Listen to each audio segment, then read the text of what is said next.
नमस्कार साथियों, आइए आज औरंगजेब के शासनकाल को कवर करते हैं। यहाँ से बहुत अच्छे अच्छे क्वेश्चन बनते हैं जो कि एग्ज़ाम में पूछे जाते हैं। इस टॉपिक को शुरू करने से पहले आपको एक छोटी सी जानकारी दे दूं कि जितना भी मैं इतिहास का जितना भी वीडियो अपलोड किया हूं, मैंने इसी तरह से इतिहास को पढ़ाया है। इसमें फ़ायदा क्या होता है कि एक एक पॉइंट जो कि एग्ज़ाम के लिहाज से बहुत इम्पॉर्टेंट होते हैं उनको चुन चुन करके मैं रख लेता हूं और इसकी विस्तृत व्याख्या कर देता हूं, जिससे आपकी समझ विकसित हो सके। और सारी चीज़ें आप क्रम बाई क्रम अगर पढ़ रहे हैं तो सारी चीज़ें आपके दिमाग में अपने आप सेट हो जाएंगी। ज़्यादा कुछ मेहनत करने की आवश्यकता नहीं पड़ेगी।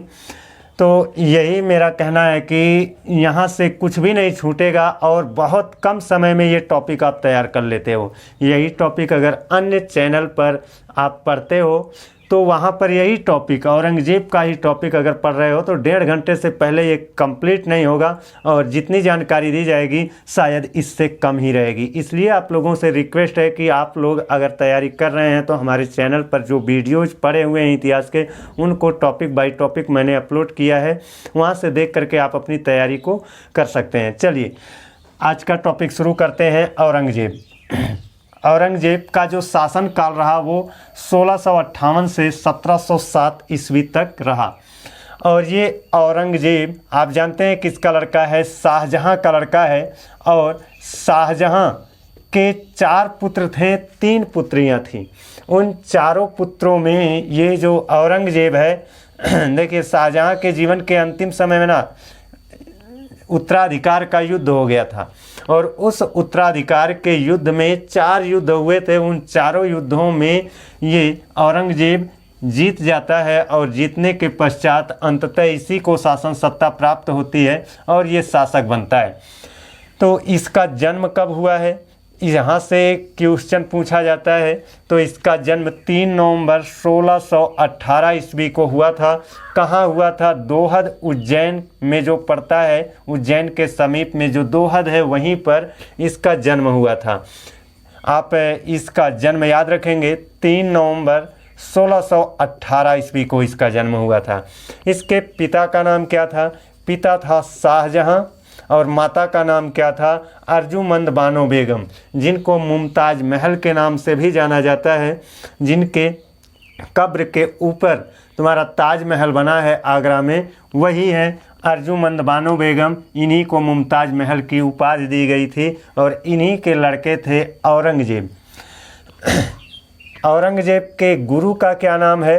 तो औरंगजेब के गुरु का नाम आप याद कर सकते हैं, मीर मुहम्मद हकीम इनके गुरु का नाम था। और इनकी जो पत्नी थी उनका नाम था दिलरास बानो बेगम।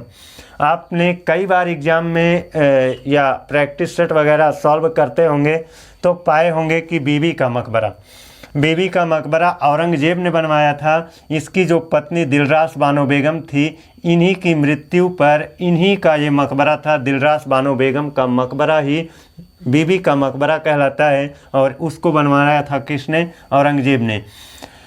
अब देखिए, ये जो औरंगजेब है इसका बचपन कहाँ बीता था? तो इसका बचपन अपनी दादी के पास बीता था, जिनका नाम नूरजहां है। आप जानते हैं कि नूरजहां जहांगीर की पत्नी थी, है ना। तो एक हिसाब से औरंगजेब की ये दादी लगेंगी और दादी के पास इनका बचपन बीता था। और इस औरंगजेब की जो मृत्यु हुई है वो 1707 ईस्वी में दक्षिणी भारत में जो पड़ता है दौलताबाद, वहीं पर इसकी मृत्यु हुई थी। और इसको जब दफनाया गया तो जैम उल हक एक संत हुआ करते थे, उन्हीं के मज़ार के समीप इसको दफनाया गया था औरंगजेब को।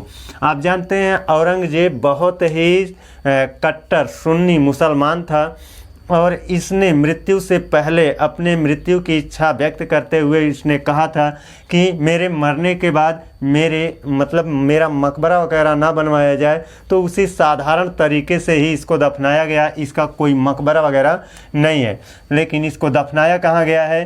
तो 1707 ईस्वी में इसकी मृत्यु हुई तो दौलताबाद में ये जो जैम उल हक जो संत थे उन्हीं के मज़ार के समीप इसको दफनाया गया। देखिए ये पॉइंट हमसे छूट गया था, बाद में लिखे हैं, थोड़ा सा शॉर्ट होगा, आप लोग थोड़ा मैनेज करिएगा। इसके राज्याभिषेक से संबंधित पॉइंट है ये। इसका राज्याभिषेक 2 बार हुआ है। आप जानते हैं मुगल शासकों में 2 ऐसे शासक हैं जिनका राज्याभिषेक 2 बार हुआ है। एक तो अकबर था और दूसरा कौन है, औरंगजेब। औरंगजेब का राज्याभिषेक 2 बार हुआ है।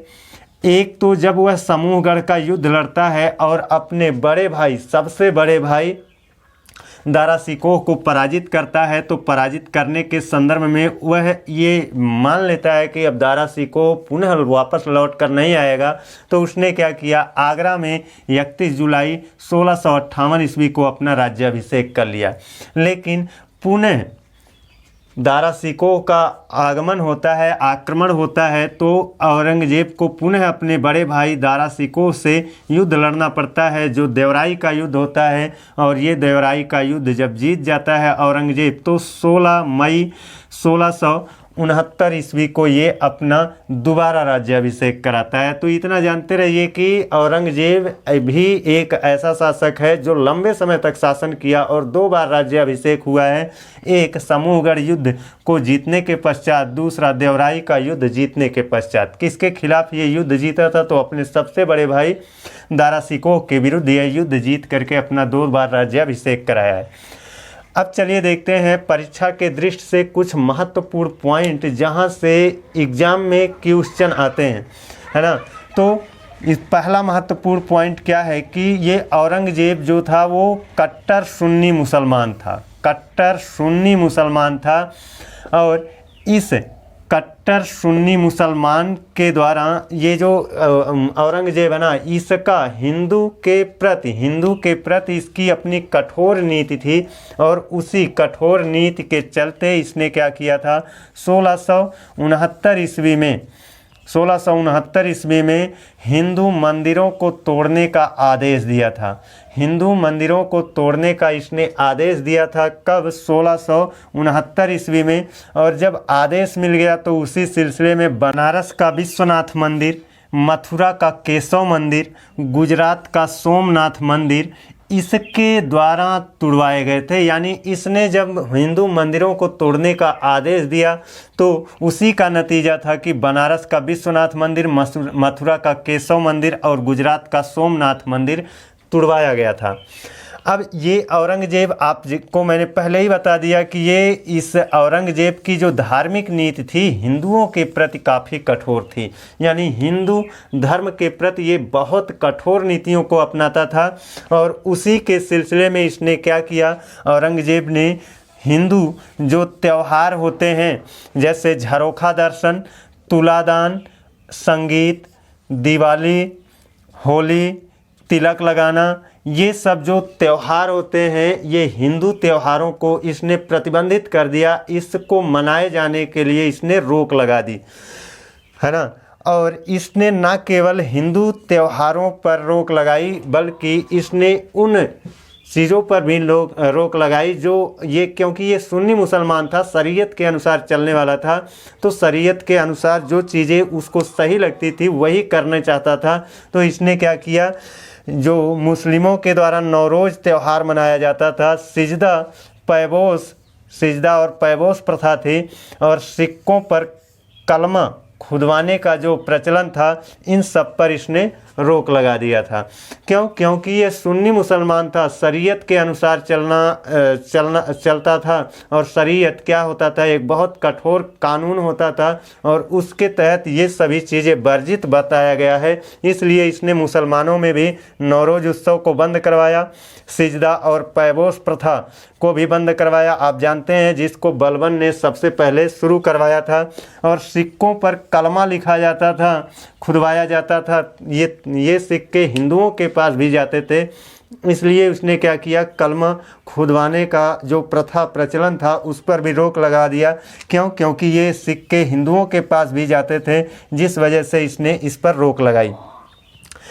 और इसकी सबसे बड़ी बात तो ये है कि ये हिंदू हिंदू धर्म के प्रति इतना कठोर था कि इसने क्या किया, दारुल हर्ब को दारुल इस्लाम में बदलने का प्रयास किया। अब आपको यहाँ पर मैं समझा दूं कि दारुल हर्ब क्या होता है। तो ये गैर मुस्लिम, है ना, गैर मुस्लिम विचारधारा थी। उस गैर मुस्लिम विचारधारा, यानी एक प्रकार से कह सकते हो कि गैर मुस्लिम राष्ट्र को इसने क्या किया, दारुल इस्लाम यानी मुस्लिम राष्ट्र में बदलने का प्रयास किया। दारुल हर्ब गैर मुस्लिम राष्ट्र को कहा जाता है और दारुल इस्लाम मुस्लिम राष्ट्र को कहा जाता है। तो भारत एक गैर मुस्लिम राष्ट्र था। इस भारत को वह मुस्लिम राष्ट्र बनाने का प्रयास किया था। तो ये पॉइंट भी आप इतना जान लीजिए कि दारुल हर्ब को दारुल इस्लाम में बदलने का प्रयास किस शासक के द्वारा, किस मुगल शासक के द्वारा किया गया था। तो इसी औरंगजेब के द्वारा किया गया था। औरंगजेब जो है, इसने क्या किया, हिंदुओं के प्रति कठोर नीतियों को अपनाते हुए हिंदुओं से जजिया कर वसूलना पुनः शुरू कर दिया। आप जानते हैं कि अकबर के शासनकाल में जजिया कर को वसूलना बंद कर दिया गया था, लेकिन इसका शासनकाल आते आते इसने हिंदुओं से जजिया कर वसूलने की प्रथा का प्रचलन पुनः शुरू कर देता है। इतना सब कुछ होने के बाद ये औरंगजेब, आप जानते हैं कि हमने बताया कि ये सुन्नी मुसलमान था, यानी कुरान दो भागों में बंटा है, एक शरीयत एक तरीकत। तो शरीयत कठोर कानून होता है, तो कुरान के कठोर नियमों पर चलता था। तो कठोर नियमों पर चलता था, ना केवल चलता, मतलब ये चलता था तो उसी के अनुसार चलता था। इसीलिए यह क्या है कि नैतिक दृष्टि से उच्च माना जाता था। नैतिक दृष्टि से उच्च मतलब इसका जो स्वभाव था वो बहुत उच्च कोटि का था। अन्य शासकों की तरह इसका स्वभाव नहीं था। जैसे अन्य स्वभाव मदिरा वगैरह का सेवन करते थे, लेकिन ये नैतिक दृष्टि से उच्च था। इसलिए ये क्या है कि मदिरा वगैरह का सेवन नहीं करता था, है ना। शादी विवाह के मामले में केवल एक ही शादी किया था, दिलरास बानो बेगम से, है ना। और इसके द्वारा जो भी महत्वपूर्ण नैतिक सिद्धांत माने जाते हैं, उन सभी महत्वपूर्ण नैतिक सिद्धांतों को ये अपनाने का प्रयास किया और उसमें काफ़ी हद तक सक्सेस भी रहा, है ना। इसीलिए इसको इस्लाम मतलब मुस्लिम लोग जिंदा पीर कह करके, इसीलिए इसको मुसलमान जिंदा पीर कह करके संबोधित करते हैं। पीर आप जानते हो कि ये एक संत से संबंधित शब्द है, जिंदा पीर, है ना। तो एक संत से संबंधित है। तो इस तरह का इसका क्या था, नैतिक आचरण था। इसीलिए इसको कहा जाता है कि यह नैतिक दृष्टि से उच्च था। अब इसके शासनकाल के दौरान भाई ये क्या है कि हिंदुओं के प्रति बहुत कठोर नीतियों को अपना रहा है। तो भारत में हिंदुओं की बहुलता थी, तो उन हिंदुओं का विद्रोह होना, जाहिर सी बात है कि विद्रोह होना तय है। इसी सिलसिले में इसके शासनकाल के दौरान कई सारे विद्रोह हुए। उत्तर भारत में विद्रोह, दक्षिण भारत में विद्रोह। कहा जाता है कि पूरा शासनकाल इसका केवल विद्रोह को दबाने के सिलसिले में ही बीत जाता है। आधा समय तो इसका उत्तर भारत में विद्रोह दबाने के सिलसिले में बीतता है और आधा समय इसका क्या है, दक्षिण भारत का विद्रोह दबाने के सिलसिले में बीतता है। तो इसके शासनकाल में कई सारे महत्वपूर्ण विद्रोह हुए हैं, जिनमें से क्वेश्चन बन करके आते हैं। तो जाटों का विद्रोह, ये पहला संगठित विद्रोह जो किया गया था वो जाट समुदाय के द्वारा किया गया था। और ये जाट कहाँ के, मथुरा के जाट नेता गोकुला ने औरंगजेब की हिंदू विरोधी नीतियों को लेकर के कड़ा एवं संगठित विद्रोह किया और 1670 ईस्वी में तिलपत के युद्ध में मारा गया। तो यहाँ से ये पॉइंट आपका बहुत इम्पोर्टेंट है कि जाट द्वारा किया गया जो विद्रोह था औरंगजेब के शासनकाल का पहला संगठित विद्रोह था। और किसने किया था उस विद्रोह का नेतृत्व, तो गोकुला ने किया था। क्यों किया था, क्योंकि ये हिंदुओं की औरंगजेब जो था ये हिंदू विरोधी नीतियों को ले आया था, इसीलिए इसका विरोध किया था गोकुला ने। और इसके लिए इस गोकुला का और औरंगजेब की सेना का मुकाबला होता है और वह एक युद्ध होता है तिलपत का युद्ध, जो कि 1670 ईस्वी में होता है। और उस समय तिलपत के युद्ध में ये गोकुला मारा भी जाता है। अगले स्टेप में 1685 ईस्वी में जस्ट 15 साल बाद, है ना, 15 साल बाद राजा राम ने क्या किया, जाटों का नेतृत्व करना शुरू कर दिया और राजा राम ने भी औरंगजेब की नीतियों का विरोध करते हुए उसके धार्मिक भावना पर ठेस पहुंचाने का कार्य किया। इसका मतलब ये है कि औरंगजेब हमारे हिंदुओं की धार्मिक भावना पर ठेस पहुंचा रहा था। राजा राम ने भी औरंगजेब की धार्मिक भावना पर ठेस पहुंचाने के सिलसिले में क्या किया, औरंगजेब के पूर्वज है ना, औरंगजेब के पूर्वज जो हुआ करते थे अकबर, उनकी अस्थियों को क्या किया, खुदवा करके निकाला और उसको जला दिया। जबकि आप जानते हैं कि मुसलमानों में इसको दफनाने की परंपरा होती है, तो जला देना एक प्रकार का बड़ा विद्रोह था जो कि औरंगजेब को धार्मिक ठेस पहुंचाता था। तो धार्मिक ठेस पहुंचा रहा था औरंगजेब हिंदुओं को, तो हिंदुओं ने भी क्या किया, उसमें राजा राम मोहन राय ने उसको धार्मिक ठेस पहुंचाते हुए अकबर की अस्थियों को जलाया था। यहाँ से भी क्वेश्चन पूछा जाता है कि किस जाट नेता ने या जाटों के विद्रोह के सिलसिले में किसके नेतृत्व में अकबर की अस्थियों को खोदकर कब्र से बाहर लाया गया और उसको जलाया गया था। तो राजा राम के नेतृत्व में वो विद्रोह हो रहा था, है ना। अब देखिए अगला महत्वपूर्ण पॉइंट ये है कि इसके शासनकाल से तो संबंधित नहीं है ना, बहुत आगे की बात है। जाटों का विद्रोह इसके शासनकाल में तो हुआ ही हुआ, इसके बाद जो शासक बने हैं काफ़ी लंबे समय के बाद 1752 ईस्वी में जाट शक्ति, ये 1707 में मर गया था ना, अब यहाँ पर बात हो रही है 1752 की। 1752 ईस्वी में जाट शक्ति अपने चरमोत्कर्ष पर थी और उस समय सूरजमल जाटों का नेतृत्व करते थे। याद रखिएगा, सूरजमल जाट नेता कभी हुआ करते थे, है ना, 1752 ईस्वी में, और उन्होंने जाटों का नेतृत्व किया था। और कहा जाता है कि ये सूरजमल का जो नेतृत्व था वो बहुत संगठित था और इसीलिए सूरजमल को जाट जाति का नेपोलियन कहा जाता है। ये बहुत ज़्यादा इम्पोर्टेंट है। ऐसे ही क्वेश्चन पूछ लिया जाता है, जाट जाति का नेपोलियन किसको कहा जाता है, तो सूरजमल को कहा जाता है। और सूरजमल जब नेतृत्व कर रहे थे तब समय था 1752 ईस्वी का, है ना। अब चलिए देखते हैं बुंदेलों का विद्रोह। बुंदेलों का विद्रोह, अगर हम बुंदेलों के बारे में देखें तो वीर सिंह बुंदेला ये जो था, ये जहांगीर के समय में इसका जहांगीर से मधुर संबंध था। लेकिन वीर सिंह बुंदेला का मधुर संबंध जहांगीर के समय था। उसके बाद वीर सिंह बुंदेला का लड़का जुझार सिंह हुआ, जो शाहजहां के शासन काल में विद्रोह किया था और शाहजहां के शासन काल का वह पहला विद्रोह था। तो इन दोनों की बात तो छोड़ा जाए, इन दोनों को तो हम लोगों ने पिछले वीडियो जहांगीर के शासनकाल और शाहजहां के शासनकाल में देखा ही था। लेकिन औरंगजेब के शासनकाल में जो विद्रोह हुआ है वो कौन सा था, तो एक चंपत राय को देख लीजिए। चंपत राय ये तो शाहजहां के शासनकाल में विद्रोह तो किया ही किया था, साथ ही साथ चंपत राय औरंगजेब के शासनकाल में भी विद्रोह किया। और जब इसने विद्रोह किया तो औरंगजेब ने इसके विद्रोह को शांत करने में सफलता प्राप्त की और इसको चंपत राय को बंदी बना लिया और 1661 ईस्वी में चंपत राय को मृत्यु दंड दे दिया। तो बुंदेलों के संदर्भ में ये सारे पॉइंट इम्पॉर्टेंट है। वीर सिंह बुंदेला, है ना, जिसका जहांगीर से मधुर संबंध था, जहांगीर के कहने पर वीर सिंह बुंदेला ने अकबर के अबुल फजल, अकबर के दरबार में रहने वाले अबुल फजल की ये वीर सिंह बुंदेला हत्या किया था जहांगीर के कहने पर। तो जहांगीर से इसका मधुर संबंध था। जुझार सिंह वीर सिंह बुंदेला का ही लड़का था, लेकिन शाहजहां के शासनकाल में इसने पहला विद्रोह किया था। चंपत राय शाहजहां के शासनकाल में विद्रोह किया था और यही चंपत राय औरंगजेब के शासनकाल में भी विद्रोह किया और औरंगजेब ने इसको 1661 ईस्वी में मृत्यु दंड दे दिया। अब एक नाम आता है छत्रसाल सिंह बुंदेला का। औरंगजेब के शासनकाल में छत्रसाल सिंह बुंदेला ने भी विद्रोह किया और इसने मालवा के क्षेत्र को स्वतंत्र भी करा लिया।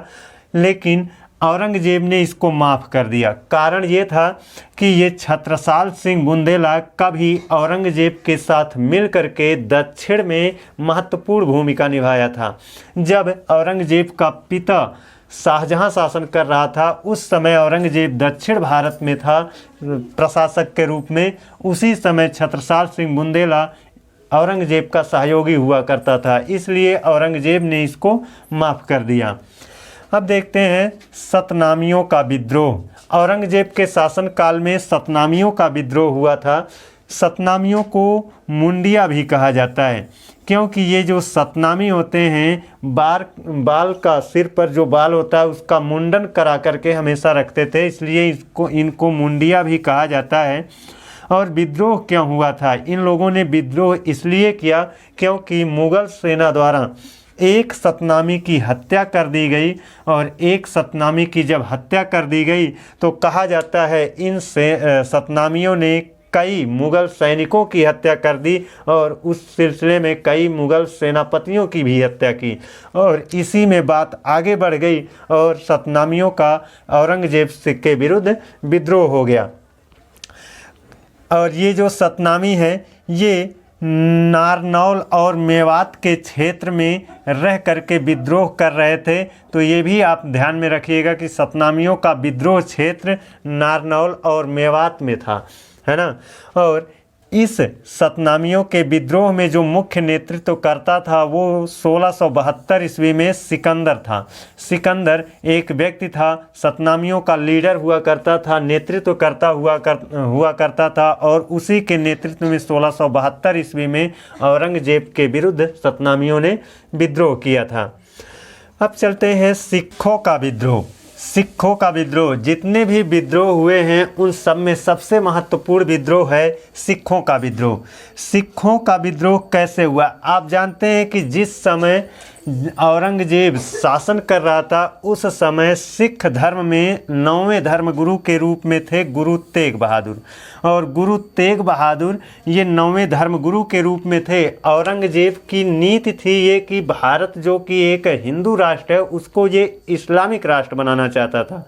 उसी सिलसिले में उसने क्या किया, गुरु तेग बहादुर को अपने पास बुलाता है और इनको मुस्लिम धर्म कबूल करने के लिए कहता है, लेकिन ये तेग बहादुर मुस्लिम धर्म कबूल करने से इनकार कर देते हैं, और वहाँ से निकल करके जब आते हैं तो जम्मू कश्मीर वगैरह के क्षेत्र में वहाँ के पंडितों को ले करके ये विद्रोह कर देते हैं, और विद्रोह कर देते हैं। इसी सिलसिले में औरंगजेब ने इनको कैद करवा लिया, और कैद करवा करके 5 दिन तक इनको बहुत यातनाएं दी, और उसके बाद 1675 ईस्वी में इनको फांसी दे दिया, इनकी हत्या करवा दिया था। अब देखिए ये जो विद्रोह हुआ था मुख्य रूप से धार्मिक विषय पर, ये धार्मिक विषय को लेकर के यह विद्रोह हुआ था। गुरु तेग बहादुर ने इस्लाम धर्म नहीं कबूल किया, इसीलिए औरंगजेब ने इनको 1675 ईस्वी में इनकी हत्या करवा दी। इनके बाद ये तेग बहादुर के बाद जो धर्म गुरु बने वो बने गुरु गोविंद सिंह, और गुरु गोविंद सिंह ने भी औरंगजेब की नीतियों का जम करके विरोध किया। औरंगजेब गुरु गोविंद सिंह को कैद करने का, मतलब उनको पकड़ने का बहुत प्रयास किया, लेकिन नहीं पा सका। अतः औरंगजेब ने उनके 2 पुत्र फतेह सिंह और जोरावर सिंह को कैद कर लेता है, और कैद करके उनको जिंदा दीवार में चुनवा देता है। जिंदा ही दीवार में चुनवा दिया। और किसने चुनवाया था? तो शासक तो उस समय औरंगजेब था, लेकिन उस समय इसका जो फौजदार हुआ करता था, है ना, वो था वजीर खां। उसी वजीर खां के द्वारा ही इन दोनों को जिंदा दीवार में चुनवाया गया था। अब देखते हैं राजपूतों का विद्रोह। राजपूतों का विद्रोह, आप जानते हैं जो मारवाड़ क्षेत्र और मेवाड़ क्षेत्र है, मारवाड़ और मेवाड़ ये दोनों क्षेत्र राजपूतों के क्षेत्र के अंतर्गत आता था। वहीं से राजपूतों ने विद्रोह करना शुरू किया। ये औरंगजेब की जो हिंदू विरोधी नीतियां थी उसी को लेकर के इन लोगों ने विद्रोह किया। और इनको एक लिंक और एक सहारा क्या मिल गया ना, कि औरंगजेब का एक लड़का था जिसका नाम था अकबर। अकबर अपने पिता के द्वारा जो नीतियां अपनाई जाती थी उसका यह विरोध करता था।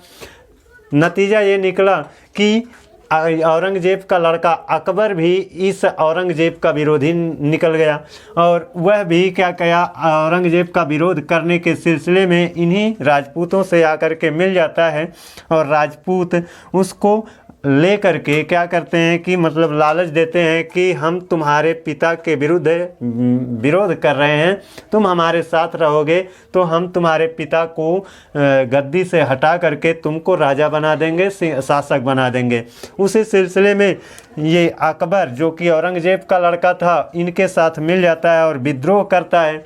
लेकिन नतीजा ये होता है कि औरंगजेब एक चाल चलता है, और वो चाल क्या चलता है, वह एक खत लिखवाता है कि अकबर तुम ठीक कर रहे हो, तुम इन राजपूतों से मिल करके उनके द्वारा विद्रोह उत्पन्न करवा रहे हो, और हम लोग क्या कर रहे हैं, एक एक राजपूत की हत्या कर रहे हैं।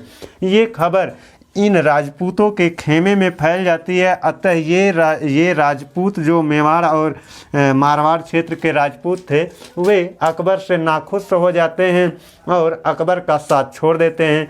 जिस तरह से उस तरह से क्या है कि अब जो अकबर था वो तो अकेला पड़ गया, और उसको लगने लगा कि पिता औरंगजेब अगर पा जाएंगे तो वो हत्या कर देंगे, इसलिए वह इन लोगों ने तो साथ छोड़ ही दिया था। तो वो निकल गया कहाँ पर, जो महाराष्ट्र वाला क्षेत्र है, मराठा क्षेत्र, उस समय चला गया जहाँ पर मराठा साम्राज्य के संस्थापक शिवाजी थे। लेकिन वो उस समय मर चुके थे, उनके लड़के संभाजी आ चुके थे, तो संभाजी से जा कर के वो मिल जाता है। तो संभाजी भी क्या करते हैं, देखिए मराठों के विद्रोह में अभी इस चीज़ को हम क्लियर कर लेंगे। देख लेते हैं पहले अकबर का विद्रोह। अकबर पहले क्या करता है, राजपूतों से मिलता है, फिर जाकर मराठों से मिलता है, क्योंकि राजपूत जब साथ छोड़ देते हैं तो ये मराठों से जाकर के मिल जाता है और मराठों से मिल करके विद्रोह करता है। लेकिन जब मराठे भी कमज़ोर पड़ जाते हैं, यानी औरंगजेब अब पीछा करते हुए कहाँ पर चला गया, दक्षिण भारत में चला गया। 1682 ईस्वी में जब ये औरंगजेब दक्षिण भारत में चला जाता है और वहाँ पर मराठा शासक जो थे संभाजी, उनका मुकाबला हो जाता है, और देखता है अकबर की ये संभाजी भी क्या है, कमज़ोर पड़ रहे हैं, यानी विद्रोह नहीं ढंग से हो पा रहा है। तो वह अपनी जान बचाते हुए फारस चला जाता है, ईरान वाले क्षेत्र में चला जाता है। उसी क्षेत्र में उसका ननिहाल था, तो उसी क्षेत्र में चला गया, और कहा जाता है कि जीवन के लास्ट समय तक वहीं रहा और वहीं पर इसकी मृत्यु भी हो गई थी। तो ये क्या है, पहले राजपूतों से मिला, फिर मराठों से मिला, और मराठे भी जब कमज़ोर पड़ गए तो क्या हुआ कि वह अंततः फारस चला गया, यानी ईरान वाले क्षेत्र में चला गया, और वहीं पर उसका अंत हो गया, यानी वहीं पर उसकी मृत्यु हो गई। अब देखते हैं मराठों का विद्रोह। मराठों का विद्रोह में आपको ये जानना है कि मराठा राज्य के जो संस्थापक थे वो थे शिवाजी औरंगजेब का नीतियों का जम करके विरोध करते थे, काफ़ी लूट पाट मचाई थी। आप जानते हैं कि औरंगजेब के यानी मुग़लों की जो वित्तीय राजधानी थी वो था सूरत, और सूरत पर शिवाजी ने आक्रमण करके वहाँ से बहुत सारी धर्म संपदा को लूटा था, और उसी से वो औरंगजेब बहुत परेशान था, और उसने क्या किया, जय सिंह को भेजा शिवाजी के पास संधि करने के लिए। तो जय सिंह और शिवाजी के बीच 1665 ईस्वी में संधि हुई थी, वो था पुरंदर की संधि। तो शिवाजी औरंगजेब की नीतियों का विरोध किए, और इस सिलसिले में उनको क्या करना पड़ा, पुरंदर की संधि करनी पड़ी 1665 ईस्वी में। ये पॉइंट भी एग्जाम में बहुत पूछा जाता है। औरंगजेब खुद नहीं संधि करने आया था, औरंगजेब की तरफ से जय सिंह थे और मराठा साम्राज्य की ओर से शिवाजी थे। दोनों के बीच 1665 ईस्वी में पुरंदर की संधि हुई। अब स्थिति ठीक हो गई थी। औरंगजेब और मराठों के बीच कोई मलाल नहीं रह गया था। एक बार क्या है, शिवाजी मिलने गए औरंगजेब से 1666 में। जब मिलने गए तो औरंगजेब ने शिवाजी को कैद किया, और लेकिन ये ज़्यादा समय तक कैद नहीं कर पाया। 1666 में कैद किया, 1666 में वो वहाँ से निकल भाग चले, यानी वहाँ से वो छूट करके या गुप्त रूप से भाग गए। और भाग गए, फिर आकर के उन्होंने क्या किया, उस औरंगजेब की नीतियों का पुनः उन्होंने विद्रोह करना शुरू कर दिया। लेकिन जब शिवाजी की मृत्यु हो जाती है तो उनके पुत्र संभाजी आते हैं, और संभाजी जब शासन कर रहे थे उसी समय इस औरंगजेब का लड़का अकबर इनसे आकर के मिला। संभाजी अकबर दोनों मिल करके औरंगजेब की नीतियों का विरोध किए, लेकिन सफल नहीं हो पाए। संभाजी को 1689 ईस्वी में इनकी हत्या कर दी गई, और अकबर भाग करके फारस क्षेत्र में चला गया, और जीवन के अंतिम समय में वहाँ उसकी मृत्यु हो गई। अब देखिए, जब औरंगजेब 1682 ईस्वी में दक्षिण भारत में गया है और वहाँ पर विद्रोहों को शांत कर रहा है, तो शांत करने के सिलसिले में उसने दो साम्राज्य पर जीत हासिल की थी। बीजापुर को उसने 1686 में मुग़ल शासन सत्ता के अधीन उसको, मतलब मुग़ल शासन सत्ता में मिला लिया था। गोलकुंडा में 1687, गोलकुंडा को 1687 में अपने साम्राज्य में मिलाया, लेकिन मराठा साम्राज्य को अपने शासन सत्ता में नहीं मिला पाता है जीवन पर्यंत, तो उसको क्या करना पड़ता है, संघर्ष ही करना पड़ता है। अब देखिए, ये कहा जाता है कि औरंगजेब दक्षिण भारत में गया, लेकिन दक्षिण भारत से पुनः वह अपने केंद्र यानी दिल्ली आगरा वाले क्षेत्र में नहीं आ पाया, और दक्षिण भारत में ही औरंगाबाद में उसकी क्या हो जाती, औरंगाबाद नहीं था, है ना, दौलताबाद था, और दौलताबाद में ही, दक्षिण भारत में ही औरंगजेब की मृत्यु दौलताबाद में हो जाती है, और वहीं पर उसको दफना भी दिया जाता है। उसका मकबरा वगैरह भी नहीं बनवाया जाता है, क्योंकि उसकी वही इच्छा थी। अब औरंगजेब की पत्नी जो थी, उनका नाम था दिलरास बानो बेगम। आपको अभी हमने कुछ समय पहले ये पढ़ाया था, बताया था कि औरंगजेब नैतिक दृष्टि से बहुत उच्च था, है ना। ये ना तो दारू का मतलब मदिरा का सेवन, गांजा, भांग, इन सब का सेवन नहीं करता था, और ना ही किसी को करने देता था। साथ ही साथ कई विवाह शासक लोग किया करते थे, लेकिन ये कई विवाह भी नहीं किया था। इसकी एक ही पत्नी थी, वो कौन थी, दिलरास बानो बेगम, जिनको रबिया उद दौरानी भी कहा जाता है। तो कंफ्यूज मत होइएगा, दिलरास बानो बेगम इन्हीं का नाम है, रबिया उद दौरानी। और जब इनकी मृत्यु होती है 1678 ईस्वी में, जब इनकी मृत्यु होती है दिलरास बानो बेगम की, तो इन्हीं का मकबरा बनवाता है औरंगजेब। औरंगजेब ने इन्हीं का मकबरा बनवाया, जिसको बीबी का मकबरा कहा जाता है। कहाँ बनवाया गया है, औरंगाबाद में इसको बनवाया गया है। 1678 ईस्वी में इसे बनवाया गया है। और ये कहा जाता है कि जो बीबी का मकबरा है, ये ताज महल की नकल पर बनवाया गया है। ऐसा भी क्वेश्चन आया है कि ताजमहल की नकल पर किसके मकबरे का निर्माण किया गया है, तो बीबी के मकबरे का निर्माण ताजमहल की नकल पर किया गया है। साथ ही साथ एक पॉइंट आप लोग ये भी याद रखिएगा कि दिल्ली में जो लाल किला बना है, उस लाल किले के अंदर मोती मस्जिद का निर्माण औरंगजेब ने करवाया, है ना। मोती मस्जिद जो कि लाल किले के अंदर है, उसका निर्माण किसने करवाया था, इसी औरंगजेब ने करवाया था। ये कहा जाता है, देखिए एक पॉइंट यहाँ और महत्वपूर्ण है। कहा जाता है कि औरंगजेब हिंदू विरोधी नीतियों को लेकर के चलता था, फिर भी उसकी सेना में जो हिंदू थे, वो पूरी सेना का 1/3 सेना हिंदू हुआ करते थे। और सेनापति की बात करें तो इसी एवरेज में उसकी सेना में सेनापति भी रहा करते थे।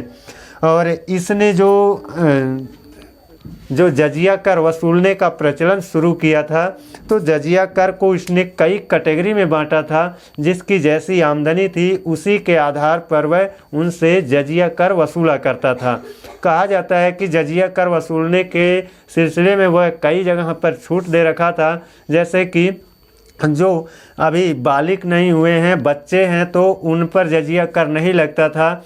जो किसी तरह से विकलांग वगैरह हैं, अक्षम हैं, उनसे भी क्या किया जाता था, जजिया कर वसूल नहीं किया जाता था। इससे ये आशय निकलता है कि ये औरंगजेब जो है वो अपने कुरान में जो शरीयत कानून जो होता है उसके अनुसार चलता था, और उसके अनुसार ये बहुत ही कठोर था, उसके प्रति बहुत ही ये नियमबद्ध था, और अपने भी नियमों को बहुत ही बखूबी से निभाता था, और लोगों से भी उस नियम पर चलने की सलाह दिया करता था, और उसके लिए तमाम प्रकार से नियम कानून भी ला करके प्रस्तुत किया था।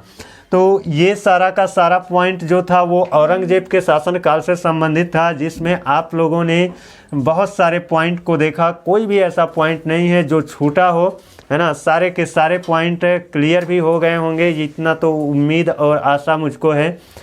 अगर आप लोगों को हमारा ये सेशंस पसंद आता है तो प्लीज़ चैनल को सब्सक्राइब करके बेल आइकन को प्रेस कर लीजिए। अगले दिन आप लोगों के साथ पुनः इसके आगे का जो इतिहास है उत्तर मुगल काल, उसको लेकर आते हैं। तब तक के लिए धन्यवाद।